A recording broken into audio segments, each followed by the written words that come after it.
student, good morning all of you. Welcome to VK Education classes. I am Vikram Kumar Gautam. बेटा किसी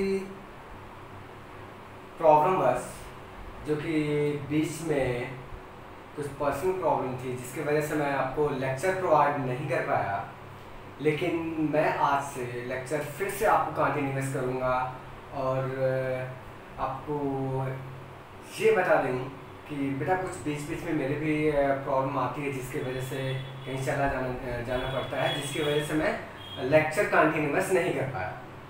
लेकिन अब आशा करता हूँ कि वो प्रॉब्लम आपको ना हो, लेक्चर मैं रेगुलर आपको प्रोवाइड करूँगा। ओके, क्योंकि आपका सिलेबस भी मुझे यहाँ तक कि आपके सिलेबस तक कवर करना है, ब्रॉडर एस्पेक्ट पे आपका सिलेबस है, तो इसलिए मैं आपको क्या करूँगा, सारे वीडियो को थोड़ा मैं और लेक्चर आपको क्या होगा कंटिन्यूस करता रहूँ ताकि ख़त्म हो जाए आपका। ठीक है, तो हम क्या करते हैं, अब तक अगर देखा जाए तो क्लास 12 में हम चैप्टर नंबर 3 के बारे में डिस्कस कर रहे थे, जिसमें हमने हद तक बहुत सारे मेल रिप्रोडक्टिव सिस्टम के बारे में हमारा चल रहा था और हमने बता रखा भी था मेल रिप्रोडक्टिव सिस्टम का सारा पार्ट आपको जो दे रखा हुआ है अकॉर्डिंग एनसीईआरटी, वो सारे हमने डिस्कस कर चुके हैं।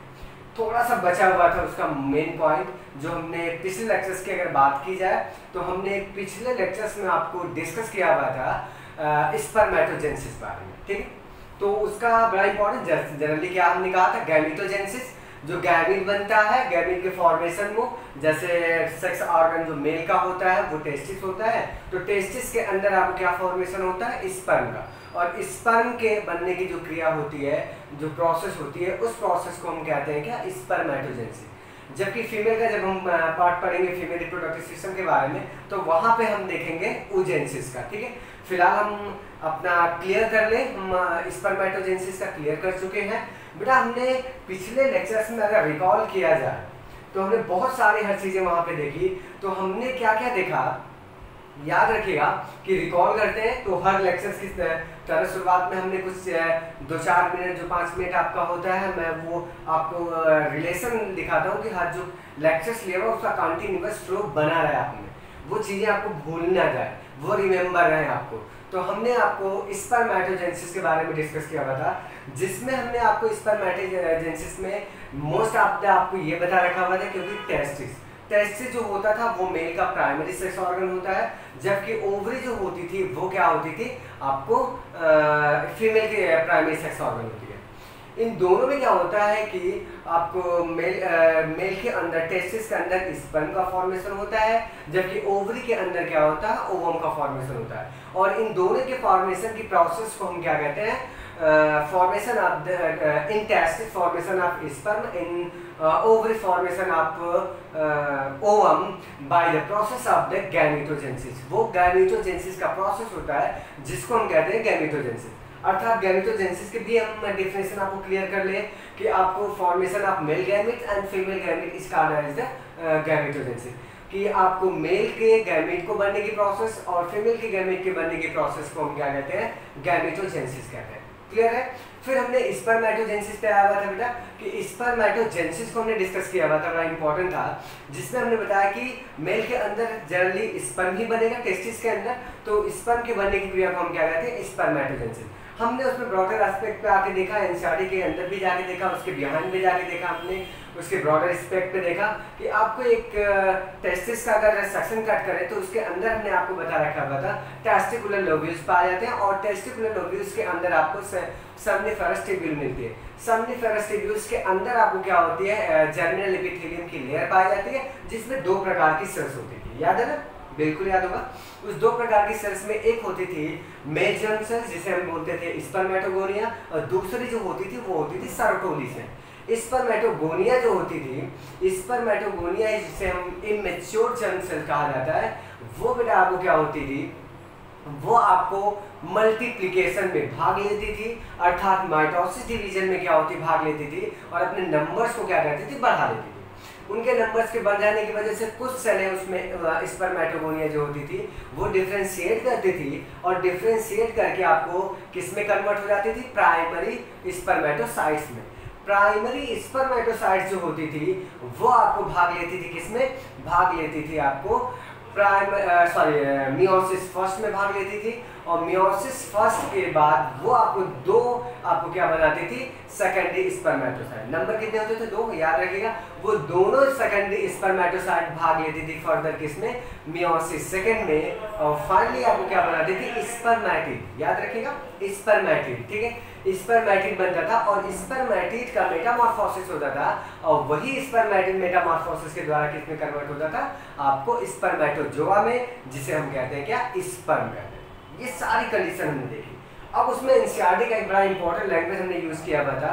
एनसीईआरटी का जो हमने बताया कि बड़ा इंपॉर्टेंट क्वेश्चन है, वो आपके लिए अच्छा क्वेश्चन। आपको बताना है बेटा कि स्पर्मियोजेनेसिस किसे कहते हैं, what is spermiogenesis and spermiation, ठीक है। स्पर्मियोजेनेसिस के आगे डैश देके आप लिख दीजिएगा कि स्पर्मियोजेनेसिस क्या होती है और स्पर्मिएशन क्या होता है। ये दोनों बड़े इंपॉर्टेंट है, ठीक है। हम आपको लिख देते हैं स्पर्मियो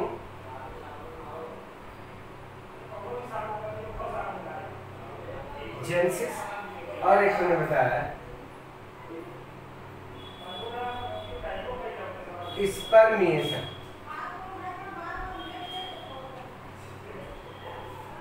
ठीक है, ये दो चीजें आपको याद रखनी है। एक है आपको स्पर्मियोजेनेसिस क्या कहते हैं, किसे कहा जाता है, और स्पर्मिएशन किसे कहा जाता है, ठीक है। बड़ा इंपॉर्टेंट क्वेश्चन है आपका पिछले लेक्चर्स का। आते हैं हम कंटिन्यूस करते हैं आपका एक लेक्चर का। तो यहाँ तक हमने आपको क्या हुआ था, क्लियरली आपको समझा दिया था, ठीक है। अब उसमें का क्या छूटा था, एनसीईआरटी का जो एनसीईआरटी में ही मेंशन किया हुआ था, वो छूटा था हार्मोनल कंट्रोल, और दूसरा आपको बताना था किसके बारे में, स्पर्म के बारे में।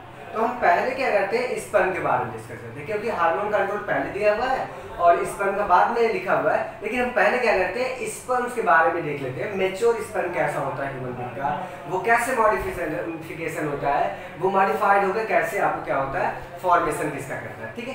क्लियरली है, एनसीईआरटी के बियॉन्ड भी हम बताएंगे। तो ध्यान रखिएगा, जनरली क्या होता है, जो स्पर्मेटिड होती है, जनरली क्या होता है, जो स्पर्मेटिड होती है वो बेटा आपको क्या होती है, नॉन मोटाइल। याद रखिएगा, कुछ हटके हम बता रहे हैं यहाँ पर एनसीईआरटी का। तो स्पर्मेटिड जो होंगी वो जनरली क्या होती है, नॉन मोटाइल होती है, वो मूवमेंट नहीं कर पाती। उसमें क्या होता है, मोशन करने की या फिर मूवमेंट करने की क्षमता, कैपेसिटी नहीं होती है। तो वो आपको ध्यान रखिएगा, नॉन मोटाइल होती है और हैवी होती है।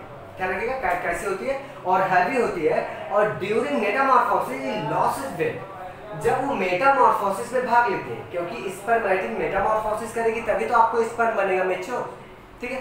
तो उसमें क्या होगा, जब मेटामॉर्फोसिस होती है, जब ड्यूरिंग मेटामॉर्फोसिस जो ये हैवी टाइप का होता है, ये अपने वेट को क्या करते हैं, स्पर्मेटिड लॉस करते हैं।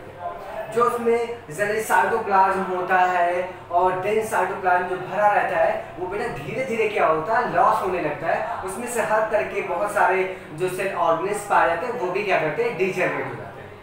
अब बड़ी इंटरेस्टिंग है कि उसमें कौन कौन सा पार्टिसिपेट करते हैं, कैसे भाग लेते हैं। तो सबसे पहले हम क्या करते हैं, इस फिगर को, एनसीईआरटी को हम देख लेते हैं। हमने यहाँ पे आपको स्ट्रक्चर बनाया हुआ है एनसीईआरटी का ही, मैच्योर स्पर्म है, स्पर्म की सारी फंडामेंटल को समझते हैं। तो ध्यान रखिएगा, स्पर्म के 4 पार्ट आपको डिवाइड किए गए हैं, तो वो ध्यान रखिएगा दिया है। पहला पार्ट जो होता है वो होता है, ठीक है। स्पर्म का जो पहला पार्ट होता है ऊपर वाला, उसको बोलते हैं हम हेड, यहाँ से यहाँ तक का, ठीक। दूसरा पार्ट जो होता है बेटा वो होता है नेक, ठीक। दूसरा जो पार्ट होता है वो क्या होता है, नेक होता है। तीसरा जो पार्ट होता है, यहाँ पे आपको देखना है, यहाँ से यहाँ तक का, ठीक। यही पे देख लो, यहाँ पे नेक, ये यहाँ पे नेक मिला, और ये क्या मिला आपको, मिडिल पार्ट, मिडिल पीस। तीसरा आपको क्या होगा, मिडिल पीस। तो हमको क्या देखने को मिला, हेड मिला देखने को, फिर हमको क्या मिला देखने को, नेक आता है, फिर तीसरा पार्ट हमने देखा क्या, मिडिल पीस देखा, मिडिल पीस को हमने देखा, और फाइनली क्या होता है, मिलता है आपको टेल। ये 3 पार्ट आपको याद रखना है, कि 4 पार्ट आपको याद रखना। अब उसमें क्या होता है, कैसे कैसे मॉडिफिकेशन होता है, तो ध्यान रखिएगा, जो साइटोप्लाज्म में एक इंपॉर्टेंट क्या होता है, सेल ऑर्गेनेल्स होता है, जिसको बोलते हैं हम क्या, गोल्जी कॉम्प्लेक्स या फिर गोल्जी अपरेटस कहा जाता है। वो बड़ा इंपॉर्टेंट होता है कि Golgi apparatus give rise to the acrosome of the sperm. जो गोल्जी अपरेटस होता है, ध्यान से सुनिएगा, बड़ा इंपॉर्टेंट, पूछा गया भी है, ठीक है। गॉल्जी ऑपरेटर्स जो होता है, गॉल्जी कॉम्प्लेक्स जो होता है, जो 11th में पढ़े भी होंगे आप गॉल्जी ऑपरेटर्स के बारे में साइकोलॉजी में, तो गॉल्जी ऑपरेटर्स का यहाँ पे स्पर्म में क्या फंक्शन रोल करता है मेटामॉर्फोसिस में, वो क्या करता है बेटा, गॉल्जी ऑपरेटर्स क्या होता है, फॉर्मेशन करता है, give rise to arises acrosome of the sperm. वो स्पर्म का एक्रोसोम वाला क्या होता है, पार्ट बनाता है। अब कहोगे स्पर्म का एक्रोसोम कहाँ पे, देख लो हमने लिखा होगा यहाँ पे ना, एक एक्रोसोम उभरा हुआ आपको कैप लाइक स्ट्रक्चर मिलता है, ठीक है, कैप लाइक स्ट्रक्चर मिलता है, जिसको हम कहते हैं क्या, आपको कहा जिसको हम कहते हैं क्या, उसको कहा जाता है एक्रोसोम। बड़ा इंपॉर्टेंट पार्ट होता है एक्रोसोम। एक्रोसोम को देखो, एक्रोसोम में क्या होता है, उसमें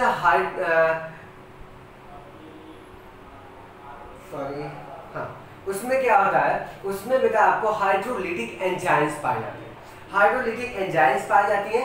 मोस्ट ऑफ द उनका फंक्शन क्या होता है, एक्रोसोम के अंदर हाइड्रोलिटिक एंजाइम होती है, और वो एक्रोसोम बड़ा इंपॉर्टेंट रोल प्ले करता है आपको ड्यूरिंग फर्टिलाइजेशन।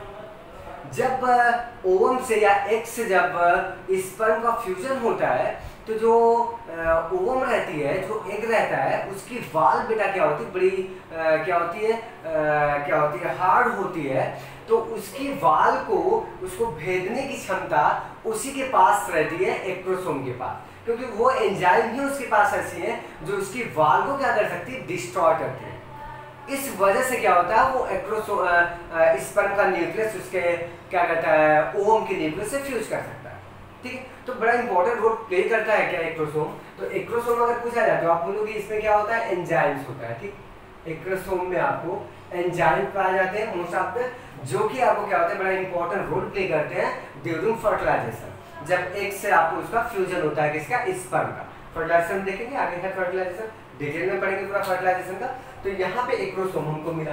फिर बड़ी इंपॉर्टेंट पॉइंट आपको लिखा हुआ है कि आपको जो न्यूक्लियस होता है become compact and form head of the sperm. जो न्यूक्लियस होता है वो आपको कॉम्पैक्ट हो जाता है, और साइटोप्लाज्म में आपको क्या होता है बेटा, वो डिस्ट्रॉय होते जाते हैं, और उसमें क्या और बाकी सेल ऑर्गन्स क्या होते हैं, वो डिस्ट्रॉय होते जाते हैं, और वो न्यूक्लियस जो होता है वो कॉम्पैक्ट होकर आपको स्पर्म का हेड का निर्माण करता है, ठीक है।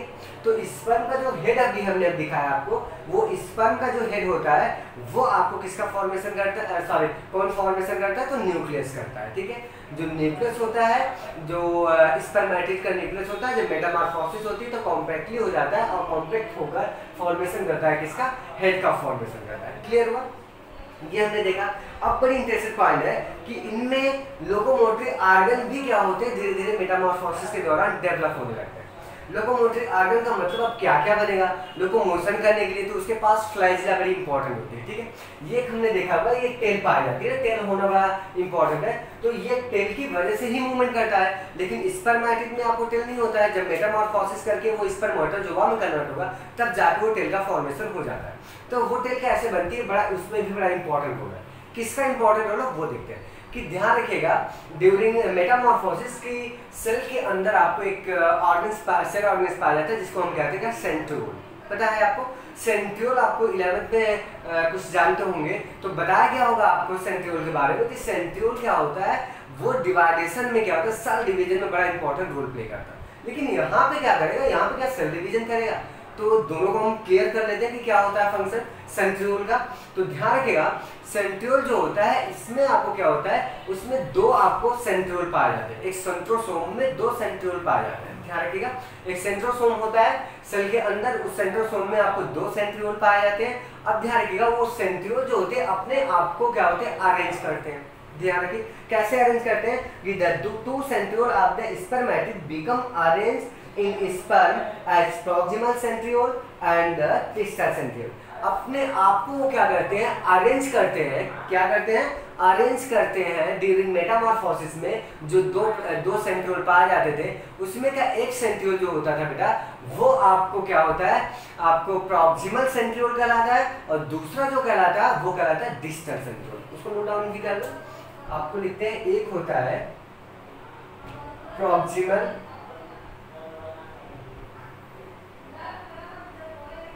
सेंट्रियोल और दूसरा होता है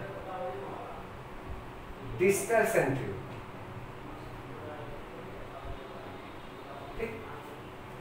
एक होता है प्रॉक्सिमल सेंट्रियोल, दिखा है मैंने लिख दिया है आपको प्रॉक्सिमल सेंट्रियोल, लेकिन आपको एनसीईआरटी में बिल्कुल स्पष्ट तो नहीं दिया गया है, लेकिन आप ध्यान रखिएगा लेक्चर के दौरान ही क्लियर कर लो, याद कर लो कि उसके पास दो मेटामॉर्फोसिस के समय क्या कहते हैं स्पर्मेटिड्स के पास क्या होता है, दो सेंट्रियोल पाए जाते हैं, वो आपस में अरेंज करते हैं अपने आप को एक स्थान पे अरेंज करते हैं और अरेंज करके उसमें से दो बनता है, तो एक कहलाता है प्रॉक्सिमल सेंट्रियोल, दूसरा कहलाता है डिस्टल सेंट्रियोल।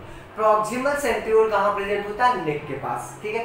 तो आप ध्यान रखिएगा proximal centriole in neck of sperm, जो स्पर्म का नेक होता है उसके पास आपको प्रेजेंट होती है आपको प्रॉक्सिमल सेंट्रियोल, जो ऊपर हमने लिखा था, ठीक, उसका रोल अभी बताएंगे। दूसरा जो होता है डिस्टल सेंट्रियोल, वो ध्यान रखिएगा, जो डिस्टल सेंट्रियोल हो जाता है वो change into the basal body and give rise to the axial filament of sperm. कि जो डिस्टल सेंट्रियोल होता है, ये दूसरा वाला डिस्टल सेंट्रियोल होता है, ये डिस्टल सेंट्रियोल जो होगा वो आपको क्या होता है आपको चेंज हो जाता है बेसल बॉडी में। अगर कहा जाए कि बेसल बॉडी स्पर्म की जो होती है तो वो होता है कौन, डिस्टल सेंट्रियोल होता है। तो डिस्टल सेंट्रियोल कन्वर्ट हो गया किसमें, बेसल बॉडी में कन्वर्ट हो जाता है, और वो कन्वर्ट होकर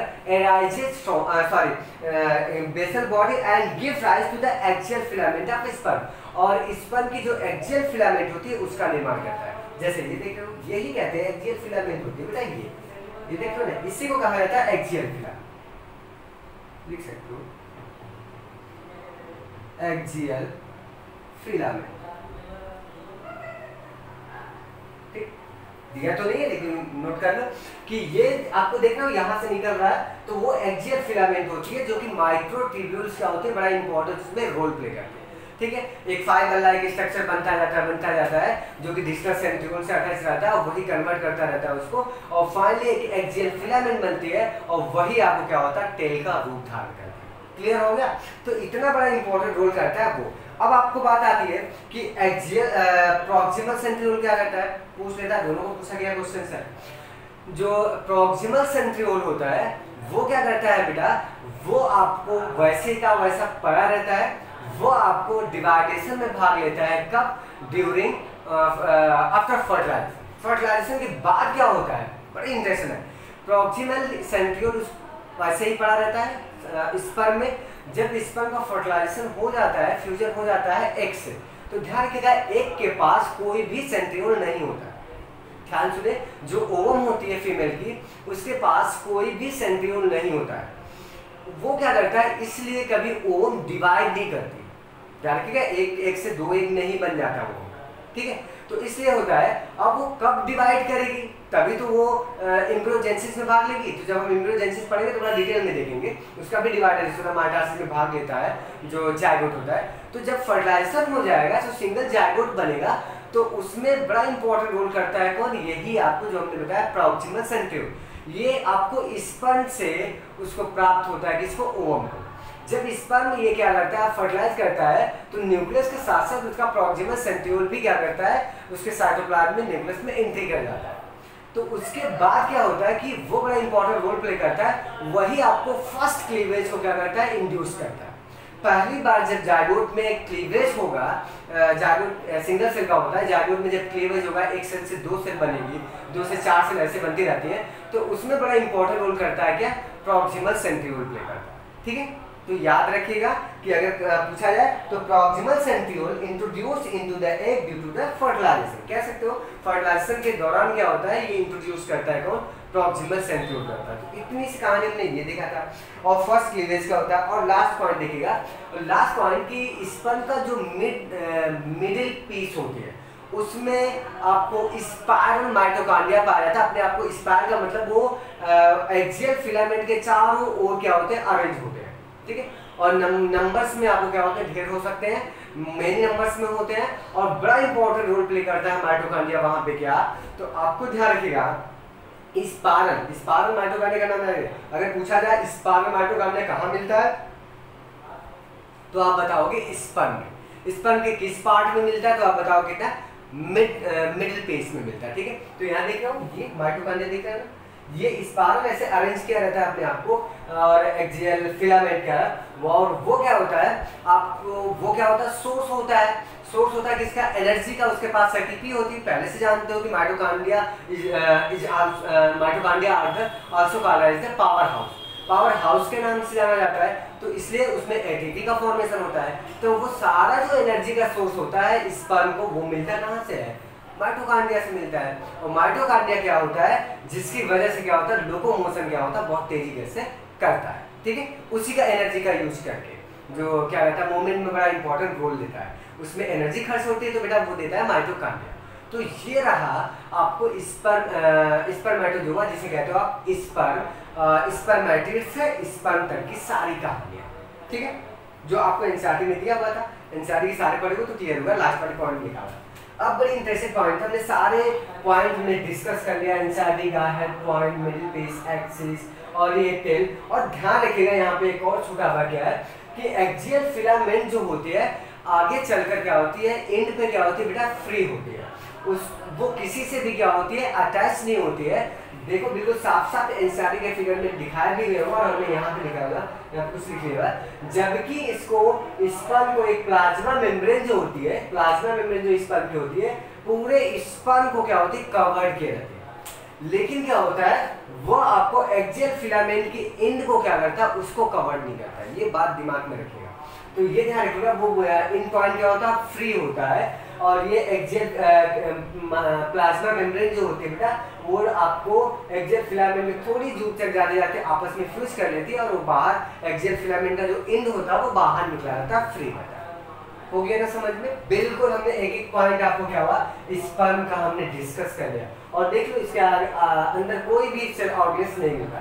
तो आप कहोगे सर ये एंडोप्लाज्मिक रेटिकुलम कहाँ गया, और गॉल्गी कॉम्प्लेक्स में हम फंक्शन बता दिए, एक्रोसोम बताया। एक्रोसोम याद रखिएगा बड़ा इंपॉर्टेंट रोल प्ले करता है। किस में करता है, फर्टिलाइजेशन में। किसके मेम्ब्रेन को डाइजेस्ट करने के लिए, तो आपको ओवम के मेम्ब्रेन को, ठीक है। तो ये सारी कहानियां स्पर्म की। अब बड़ी इंटरेस्टेड है, ये सारा फंक्शन किसके द्वारा कंट्रोल होता है। तो ये सारे जो स्पर्मेटोजेनेसिस जो हमने पहले लेक्चर्स में भी, पिछले लेक्चर्स में भी हमने जब गैमेटोजेनेसिस बताया तो बता रहे हैं कि gametogenesis are controlled by the hormones. ये सारा प्रोसेस जो होता है वो कंट्रोल किया जाता है हार्मोन से। तो हमने क्या लिखा हुआ बेटा, इसको थोड़ा सा रिमूव कर लेते हैं, फिर डिटेल में हम देखते हैं इसके कंट्रोल पावर को, ठीक।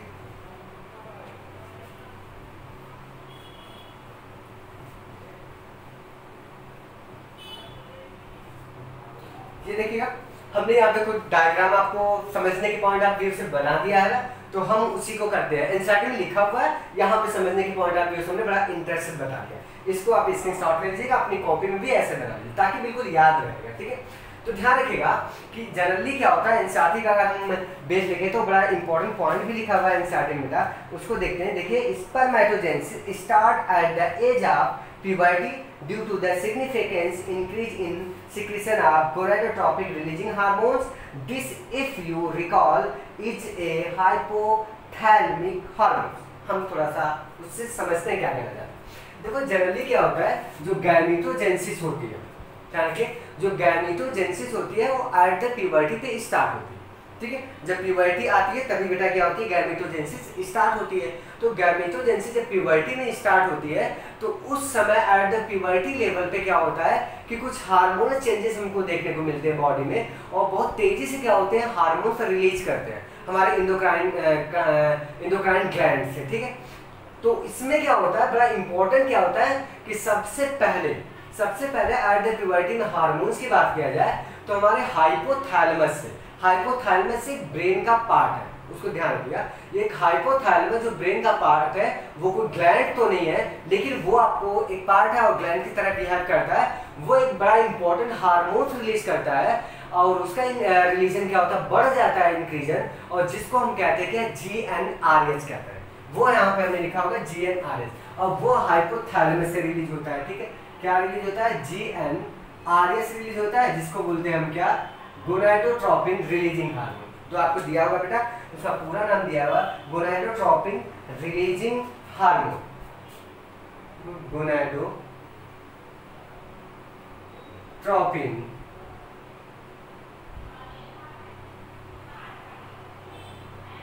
Releasing hormone. ठीक, इसका फुल नेम याद रखिएगा। कहाँ से रिलीज होता है तो आप बताओगे कहाँ से बेटा, हाइपोथैलेमस से। यहाँ पे हमने हाइपोथैलेमस लिखा। देखो यहाँ से ये रिलीज किया हाइपोथैलेमस ने गोनाडोट्रोपिन रिलीजिंग हार्मोन्स को, बड़ा इंपॉर्टेंट, और ये इंड्यूस करता है, ये स्टिमुलेट करता है जाके एंटीरियर पिट्यूटरी को। एंटीरियर पिट्यूटरी बड़ी इंपॉर्टेंट ग्लैंड है जिसको हम क्या कहते हैं बेटा, उसका दूसरा नाम किस नाम से फेमस है आप बताओगे, ठीक है। दूसरा क्वेश्चन नोट डाउन करो कि पिट्यूटरी ग्लैंड्स का दूसरा नाम क्या होता है, वो कमेंट बॉक्स में लिख दीजिएगा, ठीक है। तो वो एंटीरियर पिट्यूटरी को क्या करता है, इंड्यूस करता है, और एंटीरियर पिट्यूटरी क्या होती है, एक गोनाडोट्रोपिन, दो गोनाडोट्रोपिन हार्मोन्स का रिलीज करती है। और वो दो गोनाडोट्रोपिन हार्मोन्स क्या होते हैं, एक होता है बेटा एफएसएच और दूसरा होता है एलएच। देखिए यहाँ पे हमने लिखा हुआ ना, एफएसएच होता है और एक होता है क्या, एलएच। एफएसएच को कहते हैं फॉलिकल स्टिमुलेटिंग हार्मोन्स कहते हैं, पहले भी बताया होगा कहीं। एलएच को कहते हैं ल्यूटिनाइजिंग हार्मोन्स। ये दो हार्मोन्स क्या होते हैं, रिलीज किए जाते हैं हमारे एंटीरियर पिट्यूटरी से। ये एंटीरियर पिट्यूटरी से जैसे रिलीज होते हैं तो ये एंटीरियर पिट्यूटरी किससे स्टिमुलेट हुई बेटा, तो आप बताओगे जीएनआरएच से। उसका सिक्रीशन बढ़ गया एट द प्यूबर्टी लेवल पे। जैसे ही उसका लेवल बढ़ा और वो एंटीरियर पिट्यूटरी को इंड्यूस किया, एंटीरियर पिट्यूटरी को जैसे ही इंड्यूस किया उसने दो हार्मोन्स का रिलीजन बढ़ा दिया जिसको हम कहते हैं एफएसएच और क्या कहते हैं, एलएच कहते हैं। एफएसएच फॉलिकल स्टिमुलेटिंग हार्मोन जो होता है वो आपको किस पे वर्क करेगा, तो वो स्टिमुलेट करता है किसको, सर्टोली सेल को। पढ़ा है ना सर्टोली सेल का कितना इंपॉर्टेंट रोल होता है। ये इंड्यूस करता है किसको, सर्टोली सेल को। सर्टोली सेल को इंड्यूस करता है या फिर उसको इंड्यूस करता है, और सर्टोली सेल इसके इंडक्शन से आपको क्या करती है कि बेटा वो आपका क्या निर्माण करती है, सर्टोली सेल का जनरली फंक्शन होता है नरिशमेंट प्रोवाइड करना। लेकिन यहाँ पे भी आपको बड़ा इंपॉर्टेंट रोल है कि ये इनहिबिन को क्या करती है, सिक्रीशन करती है। एक इनहिबिन, ये हमने नहीं बताया सर्टोली सेल, कभी कभी पूछ लिया जाता है इनहिबिन कहाँ से रिलीज होता है, तो इनहिबिन नाम का वो सिक्रीशन आपको सर्टोली सेल आपको रिलीज करती है। और वो क्या करता है, इंपॉर्टेंट रोल क्या करता है इनहिबिन, अभी हम बताएंगे। और बड़ा इंपॉर्टेंट रोल है कि सर्टोली सेल इंपॉर्टेंट रोल करती है किसमें, स्पर्मेटोजेनेसिस में। वो स्पर्मेटोजेनेसिस में बड़ा इंपॉर्टेंट रोल प्ले करती है, जो कि आपको इंपॉर्टेंट लिखा भी होगा आपको एफएसएच का। तो ये आपको हमने सर्टोली सेल्स पे जो स्टिमुलेट करता है और क्या करता है, और ध्यान रखिएगा वो सर्टोली सेल ना जनरली क्या होता है कि स्पर्मेटोजेनेसिस में भाग तो लेती है लेकिन उसमें मियोसिस वगैरह उसमें बड़ा इंपॉर्टेंट रोल नहीं है। सर्टोली सेल में आपको दे रखा हुआ कि वो स्टिमुलेट करती है और बहुत सारे फैक्टर का क्या करते हैं, सिक्रीशन करती है, स्टिमुलेट करती है। जिससे आपको एनसीईआरटी में लास्ट में लिखा है Sertoli cell and stimulate secretion of some factors which help in the process of the spermatogenesis। तो जनरली हमने स्पर्मेटोजेनेसिस क्या है कि ये क्या होते हैं, कुछ फैक्टर को, सम फैक्टर को रिलीज करती है। ध्यान रखिएगा, सम फैक्टर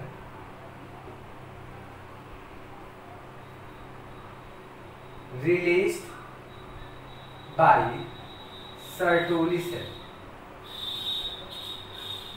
ठीक, नोट डाउन करिए। सर्टोली सेल क्या करती है, कुछ फैक्टर्स का रिलीज करती है और वो फैक्टर आपको स्पर्मेटोजेनेसिस में बड़ा इंपॉर्टेंट रोल प्ले करते हैं।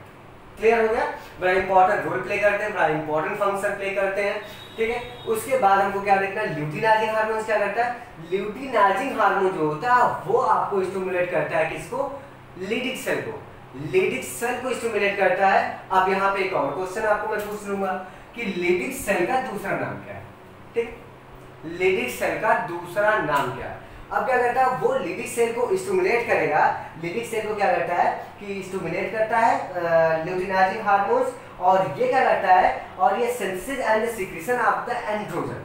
और ये क्या करता है, लीडिक सेल जो होती है इसके स्टिमुलेशन से आपका सिक्रीशन क्या करती है, ये लीडिक सेल टेस्टोस्टेरोन, जनरली एंड्रोजन भी लिखा हुआ है एनसीईआरटी में, तो हमने आपको टेस्टोस्टेरोन यहाँ पे लिखा हुआ तो डाउट मत करिएगा। Testosterone as a part of the androgen. ठीक है, एंड्रोजन एक ग्रुप ऑफ हार्मोन्स का होता है, उसमें बहुत सारे मिलते हैं लेकिन मोस्टली जो होता है वो होता है टेस्टोस्टेरोन, जो कि सेकेंडरी सेक्स कैरेक्टर में और आपको स्पर्मेटोजेनेसिस को आपको क्या करता है, बड़ा इंपॉर्टेंट रोल प्ले करता है उसमें। तो ये रहा आपको जो हमने अब तक सारे सिक्रेशन को बता दिया, और क्या करते हैं ये स्पर्मेटोजेनेसिस में ही क्या करता है, पार्टिसिपेट करता है। ठीक है, ये देखो फंडामेंटल बिल्कुल क्लियर है, इतनी सी पॉइंट हमने बताया 5-6 मिनट करा होगा, एक बार में समझ में आ गया। एक बार फिर समझो, हाइपोथैलेमस से जीएनआरएच रिलीज होता है। जीएनआरएच, ध्यान से सुनो, उधर मत देखो, वो तो आपने कर लिया होगा ना, मुझे याद, बड़े फास्ट होते हो। तो जीएनआरएच जिसको कहते हैं गोनाडोट्रोपिन रिलीजिंग हार्मोन, वो हाइपोथैलेमस से रिलीज होता है और आपको और किसको स्टिमुलेट करता है, एंटीरियर पिट्यूटरी को, अर्थात कह सकते हो पिट्यूटरी ग्लैंड को स्टिमुलेट करता है। और एंटीरियर पिट्यूटरी से आपको 2 हार्मोन्स रिलीज होते हैं, वो होता है कौन बेटा, एक एफएसएच जिसको कहते हैं फॉलिकल स्टिमुलेटिंग हार्मोन, और एक होता है एलएच जिसको कहते हैं luteinizing hormone. Follicle stimulating hormone जो होता है वो आपको क्या करता है, स्टिमुलेट करता है किसको, सर्टोली सेल को, और सर्टोली सेल उसके स्टिमुलेशन से प्रोवाइड करती है क्या, इनहिबिन का सिक्रेशन करती है।